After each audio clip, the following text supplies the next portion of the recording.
இந்த நடைமுறை வேதபாட வகுப்பிற்கு வந்திருக்கிற உங்கள் யாவரையும் இயேசுவின் நாமத்தில் ஒரு விஷயம் வாழ்த்துகிறேன். ஒரே ஒரு நிமிடம் எத்தனை பேர் வந்திருக்காங்க அப்படின்னு நம்ம பார்த்துக்கலாம்.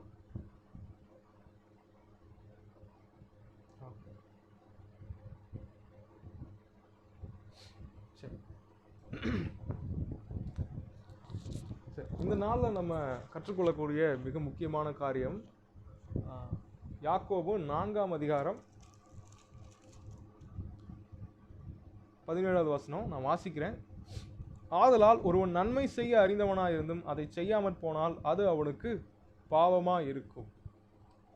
நீங்கள் ஒருவேளை டைட்டில் பார்த்துருப்பீங்க, உங்களுக்கு ஷேர் பண்ணப்பட்ட அந்த போஸ்டரில் இருக்கும், நீங்கள் நன்மை செய்யாமற் போனால் அல்லது நன்மை செய்யாமல் இருந்தால் அப்படின்னு சொல்லி இருக்கும். ஸோ வேதத்தில் முக்கியமான சம்பவங்கள் 1 அல்லது 2 சம்பவங்கள் நம்ம பார்த்து இந்த நாளில் நன்மை செய்யலைன்னா என்ன நடக்கும் நம்முடைய வாழ்க்கையில் அப்படின்றத நம்ம கற்றுக்கொள்ளலாம். இங்கே வசனத்தை திருப்பி வாசிக்கிறேன். ஆதலால் ஒருவன் நன்மை செய்ய அறிந்தவனாக இருந்தும் அதை செய்யாமற் போனால் அது அவனுக்கு பாவமாய் இருக்கும். ஸோ இந்த காலகட்டத்தில் நம்முடைய கிறிஸ்தவர்களாகிய நம்முடைய அநேகருடைய தவறு, விசுவாசிகளாகட்டும் வேறு யாராக இருக்கட்டும், ஊழியக்காரர்களாகட்டும் யாராக இருக்கட்டும், எல்லாருமே பொதுவாக வைத்து தான் சொல்கிறேன், நன்மை செய்ய நம்ம அறிந்திருக்கிறோம், அது நிறையா நேரத்தில் நம்ம செய்கிறதில்ல. அதனால நம்முடைய வாழ்க்கையில் முடிவிலே அது பாவமாய் மாறும். இல்லை நம்ம நன்மை செய்யாமல் விடுவதே ஒரு பாவமாய் மாறிவிடும். அதாவது நன்மை செய்யாமல் இருந்து திடீர்னு ஒரு நாள் தீமை செய்ய ஆரம்பிச்சிருவோம், அது ஒரு கேட்டகரி.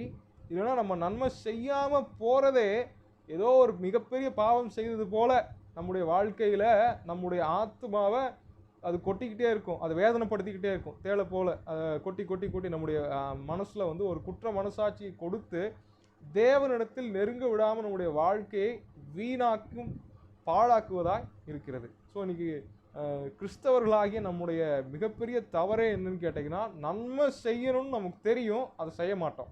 சரி, இப்போது ஃபஸ்ட்டு கேரக்டர் யார் அப்படின்னு கேட்டிங்கன்னா, நம்ம ஆதியாகமம் 4ஆம் அதிகாரம் எடுத்துக்கலாம். எல்லாருக்கும் தெரிந்த ஒரு பகுதி தான். சண்டே கிளாஸ்லேருந்து நம்ம எல்லாருமே இந்த வாக்கியங்களை நம்ம பார்த்துருப்போம், கதைகளாக கேட்டிருப்போம். 4ஆம் அதிகாரம்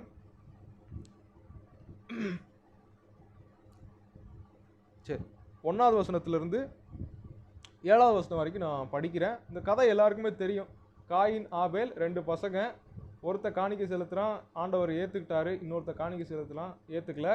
அதுக்கப்புறம் ஒருத்தனுக்கு கோவம் வருது, கொலை பண்ணுறான், காயின் கொலைகாரனாக மாறுறான், ஆபேல் கொல்லப்படுறான். இதெல்லாம் நமக்கு தெரியும். பட் இப்போ வாசிக்கும்போது சில முக்கியமான கருத்தை நம்ம கவனிக்கணும். முதல் வசனத்திலிருந்து வாசிக்கிறேன். ஆதாம் தன் மனைவியாகி ஏவாளை அறிந்தான், அவள் கர்ப்பவதியாகி காயினை பெற்று கர்த்தரால் ஒரு மனுஷனை பெற்றேன் என்றாள். பின்பு அவனுடைய சகோதரனாகிய ஆபேலை பெற்றாள். ஆபேல் ஆடுகளை மேய்க்கிறவனானான், காயின் நிலத்தை பயிரிடுகிறவனானான். சரி, நல்லா கவனிங்க. காயின் கர்த்தரால் உண்டானவன் அப்படின்னு சொல்லி அவங்க அம்மா என்ன பேர் வைக்கிறாங்க? கர்த்தரால் ஒரு மனுஷனை பெற்றேன் என்றாள். ஸோ நான் கூட ஏற்கனவே ஒரு ஆர்டிக்கிள் ஒன்று எழுதியிருக்கேன், அதாவது ஒரு கட்டுரை. என்ன எழுதியிருக்கேன்னா, மேன்மை பெற்ற காயின். மேன்மை பெற்ற காயின்னா இவனை பற்றி ஒரு சில காரியங்கள் சொல்லலாம். இவன் கர்த்தரால் பிறந்தவன், நம்பர் 1. 2வது, கர்த்தருடைய சமூகத்தில் இவன் வாழ்ந்தவனாக இருக்கிறான். அதுக்கப்புறம் 3வது, கர்த்தருடைய சத்தத்தை கேட்டவனாக இருக்கான்.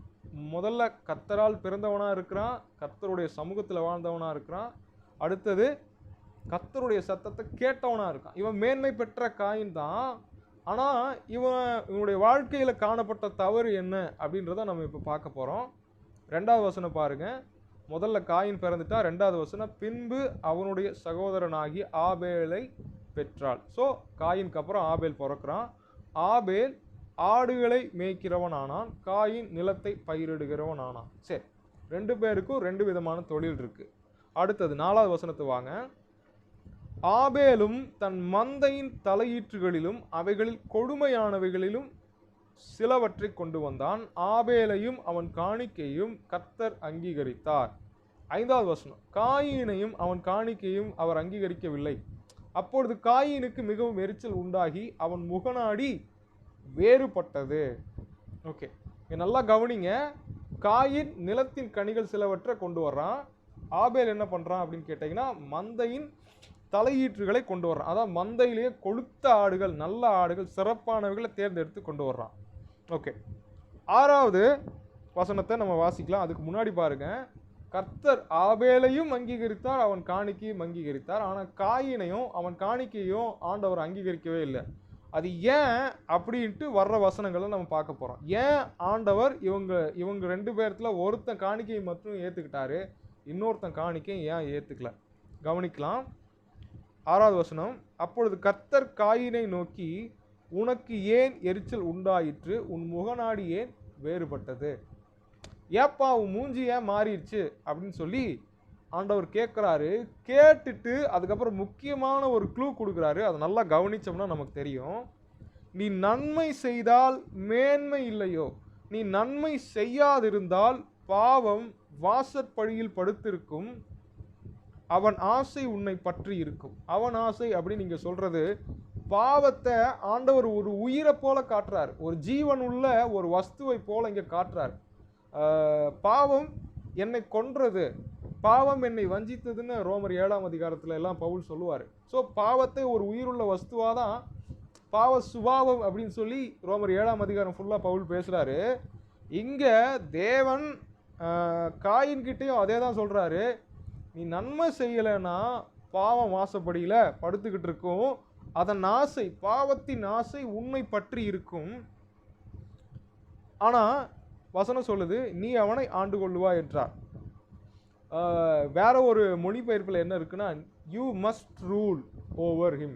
அதாவது நீ அதனை ஆண்டு கொள்ள வேண்டும், பாவத்தை ஆண்டு கொள்ள வேண்டும் அப்படின்னு சொல்லி தேவன் சொல்றாரு.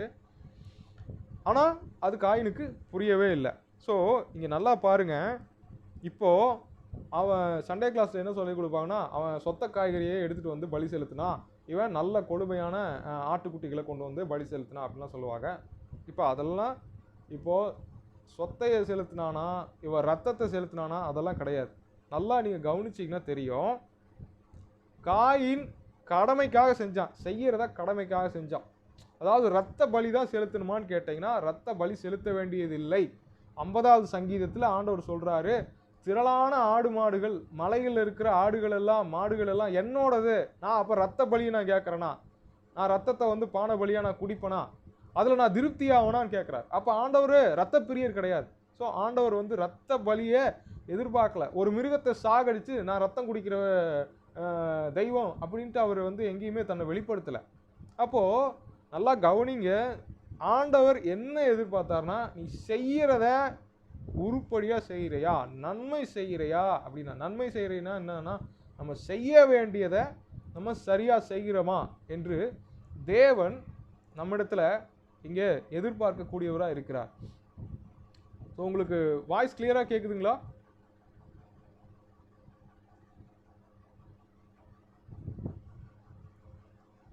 ஓகே, சரி. இங்கே நல்லா கவனிங்க, 2 விஷயம்தான். ஆபேல் மந்தையில் கொடுமையானவைகள் சிலவற்றை கொண்டு வந்தான். தலையீற்று அப்படின்னா பெஸ்ட், ஃபஸ்ட்டு, அதாவது குட்டி எத்தனை குட்டிகள் போடுதோ அதில் பெஸ்ட்டாக கொண்டு வந்தான். ஆனால் காயினை பாருங்க, காயினையும் அவன் காணிக்கையும் அங்கீகரிக்கவில்லை. காயினை பற்றி என்ன சொல்லியிருக்கு அப்படின்னா, 3வது வசனம், காயின் நிலத்தின் கனிகளை கர்த்தருக்கு காணிக்கையாக கொண்டு வந்தான். அவ்வளவுதான், காயின் நிலத்தின் கனிகளை கர்த்தருக்கு காணிக்கையாக கொண்டு வந்தான். அதாவது இதெல்லாம் பார்த்தீங்கன்னா நடக்க நடக்க எழுதல, நடந்து ரொம்ப வருஷம் கழிச்சு தேவன் மோசே கிட்ட பேசுறாரு. காயினை பற்றி ஆண்டவருக்கு மோசே கிட்ட சொல்றதுக்கு வார்த்தைகளே இல்லை. அதனால சொல்றாரு, காயின் நிலத்தின் கனிகளை கர்த்தருக்கு காணிக்கையாக கொண்டு வந்தான். அவ்வளோதான் தேவன் சொல்லி முடிச்சிட்டாரு. ஆனால் ஆபேலை பற்றி என்ன சொல்றாருன்னு கேளுங்க. தன் மந்தையின் தலையீற்றுகளிலும் அவைகளில் கொடுமையானவைகளிலும் சிலவற்றை கொண்டு வந்தான். ஆபேலையும் அவன் காணிக்கையும் கர்த்தர் அங்கீகரித்தார், காயினையும் அவன் காணிக்கையும் அவர் அங்கீகரிக்கவில்லை. அப்பொழுது காயினுக்கு மிகவும் எரிச்சல் உண்டாகி அவன் முகநாடி வேறுபட்டது. அதாவது இன்னைக்கு கிறிஸ்தவர்களாகிய நம்முடைய பிரச்சனை என்னன்னு கேட்டிங்கன்னா, நம்ம செஞ்சிருவோம், ஏதோ ஒரு விஷயத்தை செஞ்சிருவோம், ஆனால் அதை திருந்த செய்கிறோமா அப்படின்னு நமக்கு வந்து அதை வந்து பார்க்கக்கூடிய ஒரு நிலை இல்லாமல் தான் இருக்குது. உலகத்தில் ஒரு பழமொழி சொல்லுவாங்க, செய்வன திருந்தச் செய், விரும்பச் செய், விரும்பிச் செய். இதெல்லாம் வந்து சொல்லுவாங்க. அதாவது நம்ம செய்கிற ஒரு விஷயத்தை எவ்வளவு பர்ஃபெக்டாக பெஸ்ட்டாக பண்ண முடியுமோ அதை வந்து நம்ம செய்கிறோமா அப்படின்னு சொல்லி நம்ம பரிசோதிக்க வேண்டியது அவசியமாக இருக்குது. அப்போ தேவன் இந்த நாட்களில் நம்மக்கிட்ட எதிர்பார்க்கறது என்ன எதிர்பார்க்குறாருன்னா, நன்மை செய்ய அறிந்திருந்தும் அதை செய்யாமல் போனால் அதுவே பாவமாக முடியும். அப்போது இவன் செய்ய வேண்டியது என்ன? காய்கறிகளை செலுத்தினா ஆண்டவர் ஏற்றுக்க மாட்டாரா? ஏற்றுக்குவார். காய்கறிகளை செலுத்தினாலும் ஏற்றுக்குவார். லேவியராகமம், உபாகமம் இதெல்லாம் படிச்சிங்கன்னா நீங்கள் பாருங்கள், அசைவாட்டும் பலி, கதிர்கட்டை எடுத்து அசைவாட்டினாங்க, பலி செலுத்தினாங்க, அதையும் பலிபீடத்தில் வச்சாங்க. இதெல்லாம் நீங்கள் படிக்க முடியும். நீங்கள் இதெல்லாம் படிச்சுக்கலாம். லேவியராகமம் 23ஆம் அதிகாரம் இதெல்லாம் நீங்கள் படிக்கலாம். நிறையா காரியங்கள் இருக்குது. 7 விதமான பண்டிகைகள், அந்த பண்டிகைகளில் விதவிதமான பலிகள்லாம் செலுத்தினாங்க. அறுவடை பண்டிகை காலத்தில் கதிர்கட்டையெல்லாம் செலுத்தினாங்க. இதெல்லாம் இருக்குது. ஓகே, அப்போ காய்கறிகளை செலுத்தினாலும் ஆண்டவர் ஏற்றுக்கிறாரு. நீங்கள் ஆட்டுக்குட்டியை செலுத்தினாலும் ஏற்றுக்கிறாரு. இப்போ ஆண்டவருக்கு தேவை என்னன்னா, நம்ம கடமைக்கு செய்யணுமேன்ட்டு செய்கிறோமா, இல்லை உண்மையான இருதயத்தோடு செய்கிறோமா? ஸோ இதுதான் வந்து பவுல் தீமோத்தேயுக்கு சொல்கிறாரு, நீ சத்திய வசனத்தை நிதானமாய் பகுத்து போதிக்கிறவனாயும் உன்னை தேவனுக்கு முன்பாக உத்தமனாய் நிறுத்தும்படி ஜாக்கிரதையாயிரு. ஸோ ஆங்கிலத்தில் அதனுடைய மொழிபெயர்ப்பு do your best to present yourself as one approved unto God அப்படின்னு வரும். அதாவது என்னென்னா, கடவுள் உன்னை ஏற்றுக்கணும்னா நீ டூ யுவர் பெஸ்ட் பண்ணிக்கிட்டே இரு. நீ இருக்கிறதுலையே நீ சத்தியத்தை நீ பேசினா உன்னை மாதிரி எவனும் போதிக்கக்கூடாது. அதாவது எப்படின்னா, அதை நீ நிதானமாக பகுத்து தேவனுக்கு முன்னாடி உண்மையான இருதயத்தோட, உத்தமமான இருதயத்தோட நீ போதிக்கணும் அப்படின்னு சொல்லி பவுல் வந்து என்ன பண்ணுறாரு, தீமோத்தேயுக்கு அட்வைஸ் பண்ணுறாரு. பெஸ்ட்டை கொடு.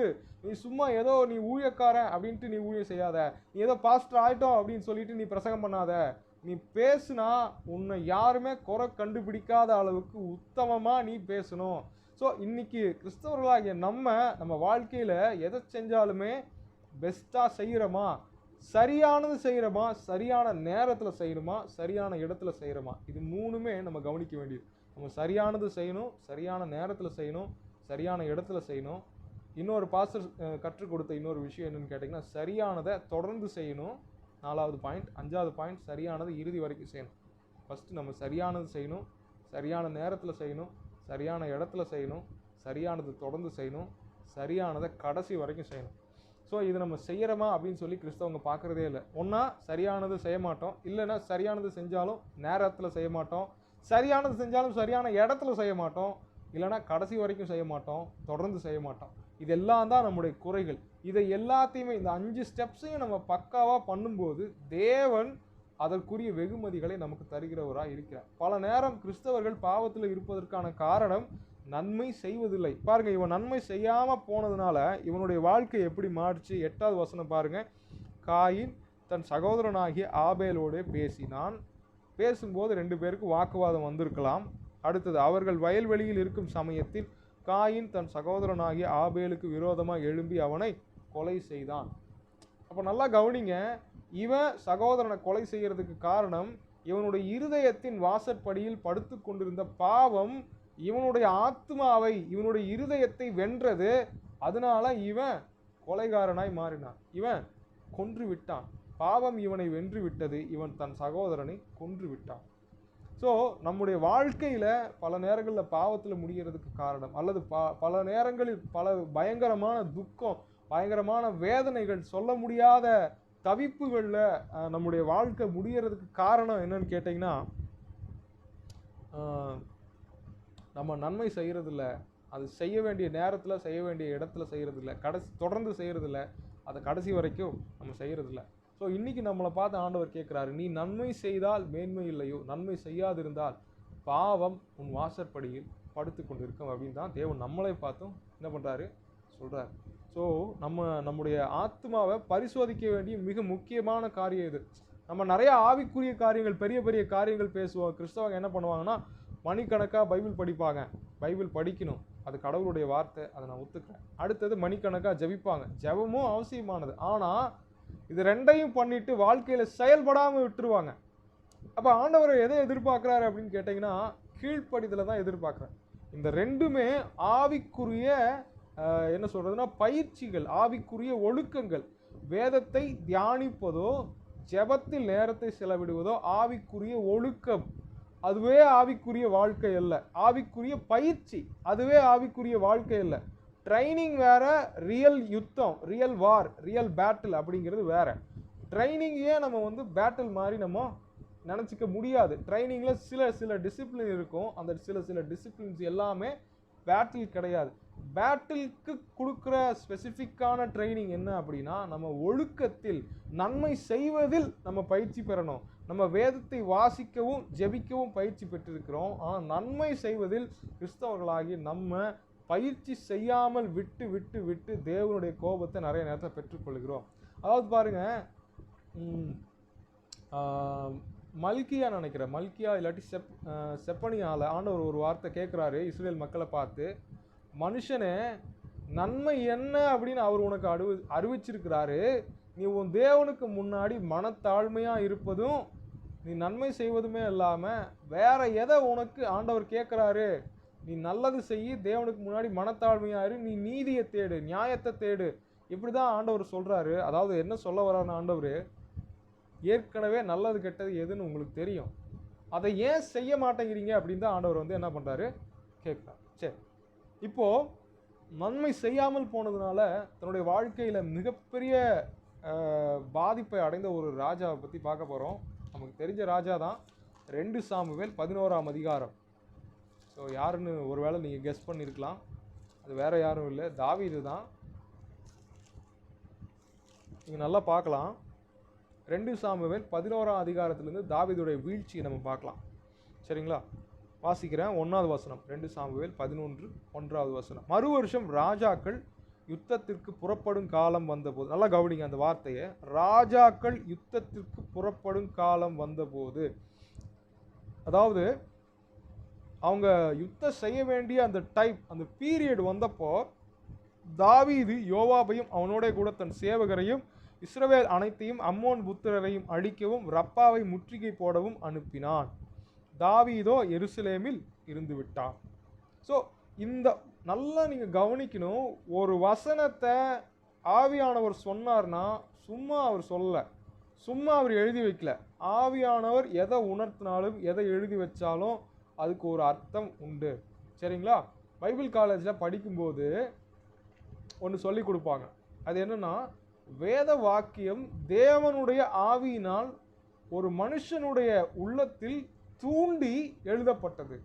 அதை தான் வந்து 2 தீமோத்தேயு 3:16-17 வாசிக்கிற வேத வாக்கியங்கள் எல்லாம் தேவனுடைய ஆவியினால் அருளப்பட்டது. அப்படின்னா என்னன்னா, தேவனுடைய சுவாசம் ஒரு மனிதனுக்குள் உள்ள தூண்டலை ஏற்படுத்தி, அந்த சுவாசம் தேவனுடைய சுவாசமாகிய ஆவியானவர் ஒரு மனுஷங்கிட்ட பேசி பேசி பேசி பேசி சொல்லி கொடுத்து எழுதினது தான் இந்த வேதம். ஸோ இந்த வேதம் ஒரு மனிதனால் எழுதப்பட்டது அல்ல. 40 மனிதர்கள் எழுதினாலும் அந்த மனிதர்களுடைய எழுத்தில் ஆவியானவருடைய கரம் இருக்கு. அதனால ஒவ்வொரு வசனத்தையும் நம்ம பார்க்கணும். இங்கே நீங்கள் நல்லா கவனிக்கலாம். இந்த வசனங்கள் நம்பர் போடப்பட்டது பார்த்தீங்கன்னா அது என்னமோ பிற்காலங்களில் தான். ஆனால் இந்த 2 சாமுவேல் அப்படிங்கிறது முழுமையாகவே ஒரு முழு புத்தகம். இதில் வசனங்கள் எல்லாம் நம்பர்ஸ் எல்லாமே கிடையவே கிடையாது. ஆகையினால முழு புத்தகமுமே முக்கியமானது. முழு புத்தகத்தில் உள்ள எல்லா எழுத்துக்களும் எல்லா வார்த்தைகளுமே முக்கியமானது. அதனால தான் ஆண்டவர் சொல்கிறாரு மத்தேயு 5ஆம் அதிகாரத்தில், நியாயப்பிரமாணத்தில் உள்ளதெல்லாம் நிறைவேறும் அளவும் அதில் ஒரு எழுத்தாகிலும் எழுத்தின் உறுப்பாகிலும் ஒளிந்து போவதில்லை என்று மெய்யாகவே உங்களுக்கு சொல்லுகிறேன். ஸோ யூத ஜனங்கள் வந்து ஒவ்வொரு எழுத்தையும் முக்கியமாக கருதுனாங்க. இந்த ஒரு எழுத்தில் அவங்க மொழி பெயர்க்கும் போது, அவங்க இங்கில் வந்து எழுதும்போது அவங்க என்ன பண்ணுவாங்கன்னா, ஒரு எழுத்து, ஒரு கமா, ஒரு புள்ளி, அந்த மாதிரி ஏதாவது ஒரு எழுத்து பிழை ஆச்சுன்னா அவங்க எழுதிட்டு இருக்கிற அந்த தோல் சுருள், அந்த ஆட்டு மயிரினால் செய்யப்பட்ட அந்த தோல் சுருளை அவங்க சுற்றி கிழிச்சு என்ன பண்ணுவாங்கன்னா எரிச்சிருவாங்களாம். ஏன்னா அது தேவனுடைய நாமத்துக்கு இழுக்கு வர வச்சிரும். வேதத்தின் ஒரு எழுத்தோ ஒரு எழுத்தின் உறுப்போ தவறாய் மொழிபெயர்க்கப்படும் போது அது தேவனுடைய நாமத்துக்கு தான் கெட்ட பேர், தூஷணத்தை வர வைக்கும்னு சொல்லிட்டு அந்த காலத்தில் வேதத்தை மொழிபெயர்த்தவர்கள் ஒரு எழுத்து பிழையானால் அதை எரிச்சிருவாங்களாம். ஸோ இந்த மாதிரி அவ்வளோ பயபக்தியாக எழுதப்பட்டது தான் இந்த வேதம். அப்போ ஒவ்வொரு வசனமும் முக்கியமானது, ஒவ்வொரு வார்த்தையும் முக்கியமானது. அப்போ இந்த வார்த்தையை நீங்கள் நல்லா கவனிக்கணும். ராஜாக்கள் யுத்தத்திற்கு புறப்படும் காலம் வந்தபோது தாவீது எக்ஸ்கியூஸ் மீ யோவாபையும் அவனுடைய கூட தன் சேவகரையும் எல்லாரையும் என்ன பண்ணிட்டான், ரப்பாவை முற்றுகை போட அனுப்பிட்டான். தாவீதோ எருசலேமில் இருந்து விட்டான்.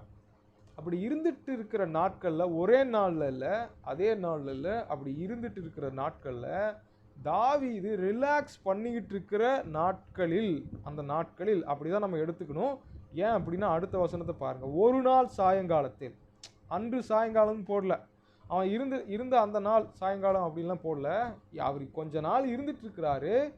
ஸோ நம்ம நல்ல விஷயம் ஏதோ ஒரு விஷயத்தை செய்யாமல் விட்டு விட்டு விட்டு விட்டு நம்மளுடைய டைம் வந்து நம்ம இழுத்தடிச்சுக்கிட்டே இருக்கிறோம். ஆண்டவர் ஏதோ ஒன்று எதிர்பார்த்துக்கிட்டே இருக்கிறாரு, நம்ம ஒரு காரியத்தை இழுத்தடிச்சுக்கிட்டே இருக்கிறோம் அப்படின்னா ஒரு நாள் நமக்கு பிரச்சனை வரும். அதுதான் இந்த 2வது வசனம். ஒரு நாள் சாயங்காலத்தில் தாவீது தன் படுக்கையிலிருந்து எழுந்து அரமனை உப்பரிகையின் மேல் உலாத்தி கொண்டிருக்கும் போது ஸ்நானம் பண்ணுகிற ஒரு ஸ்திரீயை உப்பரிகையின் மேல் இருந்து கண்டான். அந்த ஸ்திரீ வெகு சௌந்தரியவதியாக இருந்தாள். ஸோ அதுக்கப்புறம் நடந்த விஷயங்கள் எல்லாமே தெரியும் உங்களுக்கு, சரிங்களா? ஸோ அதுக்கப்புறமா ஒரு வருஷம் தாவீது உணர்வு இல்லாமல் இருந்தார். குழந்தை பிறக்குது. அந்த குழந்தைக்கு வியாதி வந்து அது வந்து வியாதிப்பட்டு கேவலமாக இருந்ததுன்னு வசனம் போட்டிருக்கு. ரொம்ப பயங்கரமாக இருக்குது பார்க்குறதுக்கே. அப்போ தான் தாவீது ஜெபம் பண்ண ஆரம்பிக்கிறாரு. அதுக்கப்புறமா 12ஆம் அதிகாரத்தில் நாத்தான் வந்து எச்சரிக்கும் போது தான் தாவீதுக்கு உணர்வு வருது. அதுக்கப்புறமா 32வது சங்கீதத்தையும் 51வது சங்கீதத்தையும் தாவீது உணர்ந்து எழுதுறார். ஸோ ஒரு வருடம், அதாவது என் தாசன் எனக்கு பிரியமானவன் அப்படின்னு சொல்லப்பட்ட தாவீது, தாவீது அப்படின்னாலே பிலவட் அப்படின்னு அர்த்தம், அதாவது பிரியமானவன் அப்படின்னு அர்த்தம். ஸோ தாவீதுடைய மூல பாஷையில் அந்த வார்த்தைகள் எழுத்துக்கள் எப்படி உச்சரிக்கப்படும்னா சில நேரத்தில் டோடி அப்படின்னு உச்சரிக்கப்படும். டோடி அப்படின்னா பிரியமே அப்படின்னு அர்த்தம். ஸோ தேவன் தாவீதை பிரியமே அப்படின்னு தான் பார்த்தாரு, என் இருதயத்திற்கு ஏற்றவன் அப்படின்னு தான் பார்த்தாரு. அந்த தாவீதும் தவறி போக முடியும். எப்படின்னா, நன்மை செய்ய அறிந்தும் நாம் செய்யாமல் இருக்கும்போது நாமும் தவறி போகக்கூடியவங்களாக தான் இருக்கிறோம், சரிங்களா? ஸோ நம்முடைய வாழ்க்கையில் இருக்கிற நிறைய ஃபெயிலியர்ஸ் ஏன் அப்படின்னு சொல்லி நீங்கள் ட்ராக் ரெக்கார்டு எடுத்து பார்த்தீங்கன்னா, ஆவிக்குரிய வாழ்க்கையில் தேவனை பிரியப்படுத்துகிற விஷயத்தில், இல்லை நம்ம செய்கிற வேலையில், இல்லை ஊழியத்தில், எதிலையோ எதா வேணால் இருக்கட்டும், நீங்கள் ரட்சிக்கப்பட்டதுலேருந்து இயேசு என் குல தெய்வம்னு ஏற்றுக்கிட்டீங்களா, இயேசு உங்களுக்குள்ளே வந்துட்டாரா, அந்த டைமில் இருந்தே நம்முடைய வாழ்க்கையில் ஆவிக்குரிய வாழ்க்கை அப்படின்றது துவங்குது. ஆவிக்குரிய மண்டலம் ஓப்பன் ஆகுது. ஸோ இப்போது கடவுளுடைய வார்த்தையின்படி நம்ம வாழலைன்னா நமக்கு ஃபெயிலியர்ஸ் தான். ஆவிக்குரிய ஜீவியத்திலும் ஃபெயிலியர்ஸ், தேவனையும் பிரியப்படுத்த முடியாமல் குற்ற மனசாட்சியிலையும் வாழ்ந்துக்கிட்டு, அதே மாதிரி உலகத்தில் செய்கிற வேலையிலையும் தோல்வி, எல்லாத்துலேயும் தோல்வி, எதுலேயும் முன்னேற்றம் இல்லை, குடும்பத்தில் பிரச்சனை, சமாதானம் இல்லை, இந்த மாதிரி எது எடுத்தாலும் பிரச்சனை. அப்படின்னா ஒன்றே ஒன்று நம்ம தெரிஞ்சுக்கணும், ஆண்டவர் ஏதோ ஒன்று செய்யணும்னு சொல்லுவார், அதை செய்கிறத விட்டுட்டு நம்ம வேறு வேலையை பார்த்துட்டு இருப்போம். அதை செய்யாமல் டைம் வேஸ்ட் பண்ணிக்கிட்டு இருப்போம். பிரசங்கி 3:11 தான் அழகான வசனம், மறக்கவே கூடாது. அவர் சகலத்தையும் அதினதின் காலத்தில் நேர்த்தியாய் செய்திருக்கிறார். அதாவது ஆண்டவர் முன்னாடியும் போகிறது இல்லை, அதாவது என்னென்னா அவர் முன்னாடியே இருந்தாலும் எதிர்காலத்துலையும் அவர் இருக்கிறார், எதிர்காலம் அவருக்கு தெரியும். ஆனால் அவசரப்பட்ட ஆண்டவர் எதையுமே செய்கிறதில்ல, அதே மாதிரி லேட்டாகவும் செய்கிறதில்ல. அவர் சகலத்தையும் அதினதின் காலத்திலே நேர்த்தியாய் செய்திருக்கிறார். ஆனால் நம்ம தான் ஒன்றா காலத்துக்கு முன்னாடி அவசரப்பட்டு எதையாவது செஞ்சுருவோம், இல்லை லேட்டாக செஞ்சு பிரச்சனைக்குள்ளே நம்ம மாட்டிடுவோம். நல்லா கவனிங்க. ஒரு எக்ஸாம்பிளுக்கு சொன்னால், அவசரப்பட்ட 2 பேர் எடுத்துக்கிட்டிங்கன்னா ஆதாம், சவுல். ஆதாம் என்ன பண்ணார், ஆண்டவர் நன்மை தீமை அறியத்தக்க கனியை வச்சார், என்ன பண்ணார், சாப்பிட வேணான்னு சொன்னார். நல்லா கவனிங்க, இந்த கான்செப்டை நல்லா மைண்டில் ஏற்றுக்கோங்க. ஒரு பொருள் இருக்குது, சாப்பிட்ற பொருள் இருக்குதுன்னா அது சாப்பிட்றதுக்கா இல்லையான்னு கேட்டிங்கன்னா சாப்பிட்றதுக்கு தான். ஸோ சாப்பிட வேண்டான்னு சொல்லியிருக்கிறார். அப்போனா என்ன அர்த்தம், நான் புரிஞ்சுக்கிட்டது, இப்போ நிறையா அர்த்தங்கள் இருக்கலாம், அதற்கு துல்லியமான வேத அர்த்தங்கள், வேத வியாக்கியானங்கள், எபிரேய கிரேக்க வியாக்கியானங்கள் இதெல்லாமே இருக்கலாம். ஓகே, நான் புரிஞ்சுக்கிட்டது என்னென்னா, சாப்பிட்றதுக்குரிய ஒரு பழத்தை வச்சுட்டு சாப்பிடாதேன்னு சொல்கிறாருன்னா என்ன அர்த்தம் அப்படின்னா, இப்போ சாப்பிடாத, அப்படி தான் ஒரு வேளை ஆண்டவர் யோசித்து இருக்கலாம் அப்படின்னு நான் புரிஞ்சுக்கிட்டேன். இது புரிதல் வந்து தவறாக இருந்தால் நம்ம மாற்றிக்கொள்ளலாம், வேறு ஒன்றும் இல்லை. ஆதாம் என்ன பண்ணிட்டாரு, அவசரப்பட்டு சாப்பிட்டார். பிசாசு வந்து சொன்னால் உடனே அவசரம், நம்ம கடவுளை போல மாறணும் அப்படின்னு சொல்லிட்டு பழத்தை பொறிச்சு சாப்பிட்டா கடவுளை போல மாறிடுவோம். ஸோ ஷார்ட்கட், அவசரம், ஒன்றா அவசரத்தை கொடுக்குறதோ லேட்டாக ஆக்குறதோ பிசாசின் தந்திரம் அப்படிங்கிறத கிறிஸ்தவங்க புரிஞ்சுக்கணும். ஸோ நம்ம லேட் பண்ணுறதுனால தான் வசனம் சொல்லுது, எபேசியர் 5ஆம் அதிகாரத்துல நாட்கள் பொல்லாதவைகளானதால் காலத்தை பிரயோஜனப்படுத்திக் கொள்ளுங்கள். காலத்தை பிரயோஜனப்படுத்திக் கொள்ளுங்கள் என்னன்னா, அதனுடைய அர்த்தம் என்னன்னா, எவ்வளவு காசு வேணா கொடுத்து ரோமர்கள் அடிமையை வாங்குவாங்க. ஸோ அதே வார்த்தையை தான் பவுல் யூஸ் பண்றாரு மூல பாஷையில. நீ என்ன வேணா பண்ணு. எக்ஸ்கியூஸ் மீ, ஒரு கால் வருது, ஜஸ்ட் ஒரே ஒரு நிமிஷம்.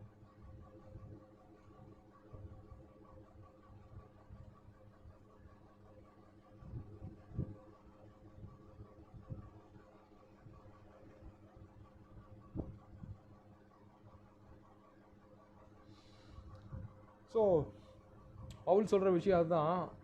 ஒரு அடிமையை ஒரு ரோமன் வாங்கணும்னா அந்த ரோமன் என்ன வேணால் செய்வான். அதுபோல் நம்ம என்ன வேணால் செஞ்சு எப்படி பாடுபட்டாவது காலத்தை மீட்டெடுக்க வேண்டும், காலத்தை நாம் பயன்படுத்தி கொள்ள வேண்டும் அப்படின்னு சொல்லி பவுல் சொல்கிறாரு. சரி, ஓகே, ரைட். இப்போ நம்ம புதிய ஏற்பாட்டில் யாக்கோபு 4ஆம் அதிகாரத்துக்கு வந்துடுவோம். யாக்கோபு எழுதும்போது சபையில் என்ன பிரச்சனை இருந்துச்சு அப்படின்னு சொல்லி நம்ம பார்ப்போம். நல்லா கவனிங்க. என்ன நன்மை செய்யலை இந்த யாக்கோபு நிருபத்தில் இருக்கிற இந்த யாக்கோபு நிருபத்தை பெற்றுக்கொண்ட மக்கள் என்ன நன்மை செய்யலை, நல்லா கவனிக்கலாம். 2ஆம் அதிகாரத்தில் நம்ம பார்க்கலாம். 14வது வசனம்.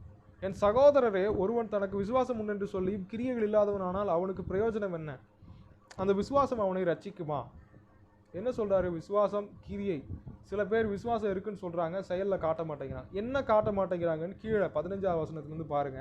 ஒரு சகோதரனாவது சகோதரியாவது வஸ்திரம் இல்லாமலும் அனுதின ஆகாரம் இல்லாமலும் இருக்கும்போது உங்களில் ஒருவன் அவர்களை நோக்கி நீங்கள் சமாதானத்தோடே போங்கள், குளிர் காய்ந்து பசியாருங்கள் என்று சொல்லியும் சரீரத்திற்கு வேண்டியவைகளை அவர்களுக்கு கொடாவிட்டால் பிரயோஜனம் என்ன? அப்படியே விசுவாசமும் கிரியைகள் இல்லாதிருந்தால் தன்னிலே தானே செத்ததாய் இருக்கும். ஸோ அப்போ நம்ம இங்கே நல்லா கவனிக்க வேண்டிய விஷயம் என்னென்னா, இந்த யாக்கோபு நிருபத்தை பெற்றுக்கொண்ட முதல் நூற்றாண்டு சபை மக்களுடைய பிரச்சனை என்னென்னா, சமாதான வார்த்தைகளை பேசினாங்க, ஆனால் ஜனங்களுடைய தேவைகளை சந்திக்கல. இதே 1ஆம் அதிகாரம் 27ஆம் வசனத்தை வாசிப்போம். திக்கற்ற பிள்ளைகளும் விதவைகளும் படுகிற உபத்திரவத்திலே அவர்களை விசாரிக்கிறதும் உலகத்தால் கரைபடாதபடிக்கு தன்னை காத்து கொள்ளுகிறதுமே பிதாவாகிய தேவனுக்கு முன்பாக மாசில்லாத சுத்தமான பக்தியாய் இருக்கிறது. ஸோ இதை முதல் நூற்றாண்டு கிறிஸ்தவர்கள் செய்ய தவறுனாங்க. அதாவது இப்போது ஒருத்தர் அடிபடுறாங்கன்னு வச்சுக்கோங்களேன், ஆம்புலன்ஸ் வந்து கரெக்டான டைமில் வரணும். ஸோ நன்மை செய்ய அறிந்திருக்கிறாங்க யார்? ஆம்புலன்ஸ்காரங்க. ஆனால் நன்மை செய்ய அறிந்தும் ஒருத்தங்க கால் பண்ணி சொல்லியும் அவங்க செய்யலை அப்படின்னா, அந்த ஆம்புலன்ஸ்காரன் வரல அப்படின்னா, இப்போ கேஸ் ஆக்சிடென்ட் நடந்தவங்க மேலே மட்டும் இல்லை, தேவனுடைய பார்வையில் அந்த ஆம்புலன்ஸ்காரன் மேலேயும் கேஸ் போடணும். உலகத்தில் எப்படி போடுவாங்க தெரியாது, ஆனால் தேவனுடைய பார்வையில் ஆம்புலன்ஸ்காரன் மேலேயும் கேஸ் போடணும். ஸோ நம்முடைய வாழ்க்கையில் நல்லா கவனிங்க, தேவன் அப்படி தான் பார்க்குறாரு. நம்ம செய்யணும் அப்படின்ற ஒரு விஷயத்தை இந்த டைமில் இப்போ செய்யும் தேவன் ஏதோ ஒரு விதத்தில் பேசியிருப்பார். தேவன் எப்படி பேசுகிறாரு? நீங்கள் பைபிளை நம்ம எடுக்கும் போதெல்லாம் பேசுகிறாரு. ஏன்னா இது தேவ ஆவியினால் அருளப்பட்ட வார்த்தை. இயேசு கிறிஸ்து சொல்கிறாரு, நான் சொன்ன வசனங்கள் ஆவியாயும் ஜீவனாயும் இருக்குது. அப்போது தேவனுடைய ஆவியானவருடைய கிரியை, தேவனுடைய ஜீவனுடைய கிரியை இந்த வசனத்தில் இருக்கு. அப்போது இயேசு கிறிஸ்துவின் ஒரு பகுதியிலே கூட சொல்லலாம் இந்த வார்த்தையை. ஏன்னா இயேசு கிறிஸ்து முழுமையான தேவனுடைய வார்த்தை. வேதம் நமக்கு கொடுக்கப்பட்ட தேவனுடைய வார்த்தை, சரிங்களா? இதில் வந்து நிறையா விஷயங்கள் இல்லை. அதாவது எதிர்காலத்தில் என்ன நடக்க போகுது, நித்தியத்தில் என்ன நடக்க போகுது அப்படின்றது ஒரு குறிப்பிட்ட அளவு நம்முடைய ஆத்மா கிரகிக்கக்கூடிய அளவுக்கு தான் தேவன் எழுதி வச்சிருக்கிறாரு. ஏன்னா நிறையா விஷயங்கள் சொல்லப்படலைன்றதை மோசே சொல்கிறாரு. அதாவது என்ன அப்படின்னு கேட்டிங்கன்னா, மறைவானவைகள் நம்முடைய தேவனாகிய கர்த்தருக்கு உரியவைகள் உபாகமம் 28 அல்லது 29ஆம் அதிகாரத்தில் கடைசி வசனத்தில் இருக்கும். ஸோ நிறைய விஷயங்கள் இருக்குது. வேதம் நமக்கு எதுக்கு எழுதி கொடுக்கப்பட்டிருக்குன்னா, ஒரு மேப், ஒரு கைட் மேப், நம்ம நித்திய ஜீவனுக்குள்ள பரலோக ராஜ்யத்திற்குள் இங்கே இயேசு கிறிஸ்துவின் வருகைக்குள்ளேயும் 1000 வருட அரசாட்சிக்குள்ளேயும் பிரவேசிக்கிறதுக்கு ஒரு கைட் மேப், ஒரு வரைபடம் தானே. ஆகையினால நல்லா கவனிக்கணும். ஆனாலும் இது வரைபடம் தான், ஆனாலும் நல்லா கவனிக்கணும், இது கிறிஸ்துவை போலவே ஆவியையும் ஜீவனையும் உடைய தேவனுடைய வார்த்தையாக இருக்குது. ஏன்னா இதை மொழிபெயர்க்கிறதுக்கு பல மக்கள் தங்களுடைய ரத்தத்தை சிந்தி இருக்கிறாங்க. வில்லியம் டிண்டேல் இதை பைபிளை எபிரேய மொழியோ கிரேக்க மொழி அது எல்லாத்துலேயும் இருந்து ஆங்கிலத்தில் மொழிபெயர்க்கிறதுக்கு அவர் தீக்கு இரையாக்கப்பட்டிருக்கிறார். பலரை கத்தோலிக்க சபையினர் கொண்டு இருக்கிறார்கள். சபை நீதிமன்றம், இன்குசிஷன் அப்படின்னு சொல்லுவாங்க. சபை நீதிமன்றம் அப்படிங்கிறத வச்சு எப்படியெல்லாம் கொண்டிருக்கிறாங்க அப்படின்னு சொல்லி கோவாவில் ஓல்டு கோவா போனீங்கன்னா லைப்ரரி இருக்குது. அங்கே இன்குசிஷன் லைப்ரரி அப்படின்னே இருக்குது. அதாவது சபை நீதிமன்ற நூலகம். ஸோ அவங்க எப்படியெல்லாம் வந்து கத்தோலிக்க சபை உண்மையான மெய் கிறிஸ்தவர்களையும் யூதர்களையும் கொன்றது அப்படிங்கிற அந்த பிக்சர்ஸ் எல்லாமே அந்த மியூசியமில் அவங்க வச்சுருக்கிறாங்க. ஸோ அதை நம்ம போய் பார்க்க முடியும், அதை நம்ம தெரிந்து கொள்ள முடியும். சரி, நம்ம இங்கே வசனத்துக்கு வருவோம். ஆண்டவர் இங்கே சொல்கிற விஷயம் என்னென்னா, நமக்கு நன்மை செய்யணும்னு தெரிஞ்சிருக்கு, ஆனால் பல நேரங்களில் தெரிஞ்சும் நம்ம செய்யாமல் போகிறோம். தேவன் பேசுகிறாரு, செய்யாமல் போகிறோம். சில நேரத்தில் ஊழியக்காரங்களை கொண்டு பேசுவார், சில நேரத்தில் பாஸ்டர்ஸை கொண்டு பேசுவார், சில நேரத்தில் நம்முடைய உள்ளத்தில் நம்முடைய ஆவியானவர் பேசுவார், அதை தெரிஞ்சும் நம்ம செய்யாமல் போயிடுவோம். ஸோ இதை பார்த்துட்டு இருக்கிற உங்களுக்கு சொல்கிறது ஒன்றே ஒன்று தான். ஒருவேளை வயசான அம்மா அப்பா இருக்கிறாங்களா, அவங்கள கவனிக்க வேண்டிய விதத்தில் கவனிச்சுக்கோங்க. அவங்களுக்கு செய்ய வேண்டிய கடமைகளை செய்யுங்க.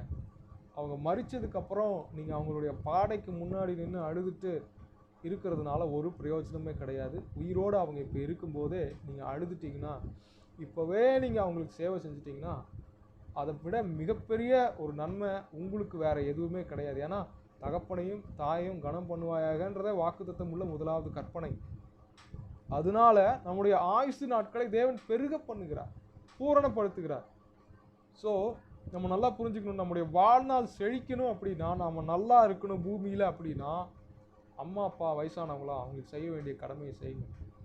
சில காரியங்கள் நான் செய்யாமல் விட்டதுனால என்னுடைய ஆத்மாவில் வந்த வேதனைகள் நிமித்தம் நான் உங்ககிட்ட இதை பகிர்ந்து கொள்கிறேன்.